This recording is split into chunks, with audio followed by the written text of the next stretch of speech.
नमस्ते मित्रों, मैं कुशल से हूँ। आशा करता हूँ कि आप लोग भी परिवार बच्चों के साथ कुशलता से होंगे। मैं आपके सामने एक नया वीडियो लेकर उपस्थित हुआ हूँ जिसका शीर्षक है अपेक्षा और उपेक्षा।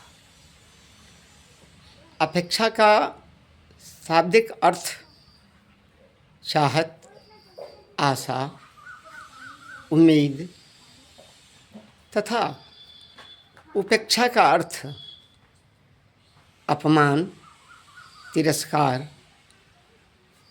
है।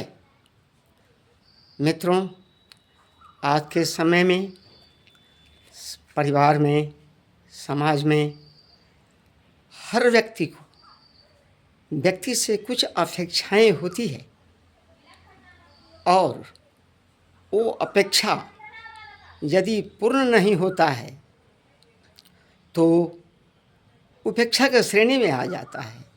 लोग अपने को तिरस्कृत समझने लगते हैं। परंतु बदले हुए परिदृश्य में, बदले हुए दौर में कुछ अपेक्षाएं ऐसी होती है जो पूरा नहीं भी हो पाता है, जिससे हम अनावश्यक अपने को तिरस्कृत, अपमानित समझने लगते हैं। इसलिए ये शब्द अपेक्षा और उपेक्षा ऐसा है जो दोस्त, इसमें अपेक्षा को आवश्यकता से भी जोड़ा जाना चाहिए, मेरा ऐसा मानना है। इसलिए कुछ अपेक्षाएं ऐसी होती है जो आवश्यकता से जुड़ा होता है, क्योंकि यदि एक पुत्र से पिता की अपेक्षाएं हैं और एक पिता को अपने पुत्र से अपेक्षाएं हैं, यदि वो पूर्ण नहीं होता है तो अपने को अपमानित महसूस करने लगते हैं, जबकि ऐसा सर्वथा या नहीं होना चाहिए। क्योंकि कुछ अपेक्षाएं ऐसी है जो हमारे पास संसाधन के कमी के चलते वो अपेक्षाएं पूरा नहीं हो पाता। जैसे पिता की अपेक्षाएं हैं कि हमारा पुत्र ये कार्य करे, शिक्षक की अपेक्षाएं हैं हमारा स्कूल का बच्चा टॉपर हो। उसके लिए फिर लगन की भी आवश्यकता है, तथा हम आवश्यकता की बात बताएं तो यदि हमारे पास यदि अपेक्षा है कि हम इस काम को करें, परंतु वह काम संसाधन के अभाव में नहीं हो पाता है तो हम तिरस्कृत समझते हैं। उस समय हमको ये भी समझना होगा कि हमारी स्थिति क्या है, मेरे बच्चे की स्थिति क्या है, ये इस समाज का स्थिति क्या है। यदि हम उस हालत में अपेक्षा को उपेक्षा के में बदलने से बेहतर है कि हम अपने आप को समझें कि अपेक्षा का लगाव आवश्यकता से भी है। हर व्यक्ति की अपनी अपनी अपेक्षाएं होती है। हम चाहते हैं, हमारी अपेक्षा है कि हमारा परिवार ऐसा हो। हम चाहते हैं कि हमारे परिवार के बच्चे सभी लोग इस प्रकार से जीवन यापन करें, लेकिन वैसा इस बदले दौर में नहीं हो पाता है। तो इसमें हम अपने को तिरस्कृत, अपमानित महसूस नहीं करना चाहिए। यही एक सच्चाई है।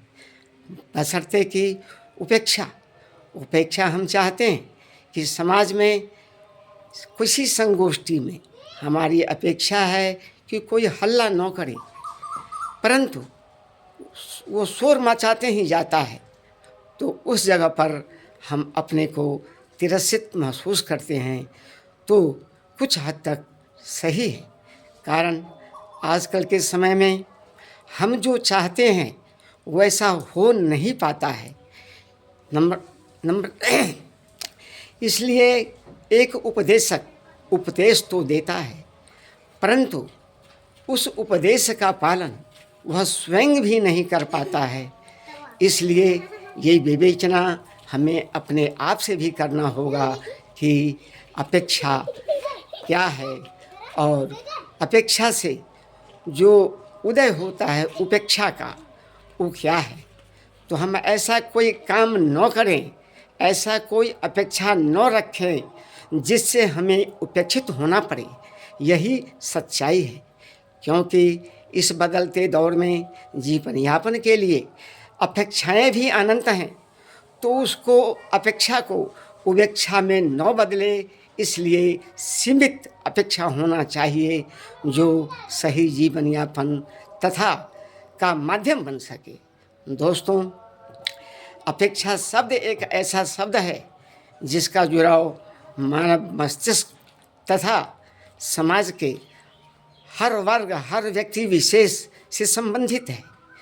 कौन नहीं चाहता कि मेरा परिवार सुदृढ़ हो, मेरे पास पैसा हो, धन हो, बल हो, परंतु उसके अनुरूप हम अपेक्षा का प्रतिरूप सही रूप में नहीं हो पाता है, तो हम अपने को अपेक्षित महसूस करते हैं, जो मेरे लिए ठीक नहीं।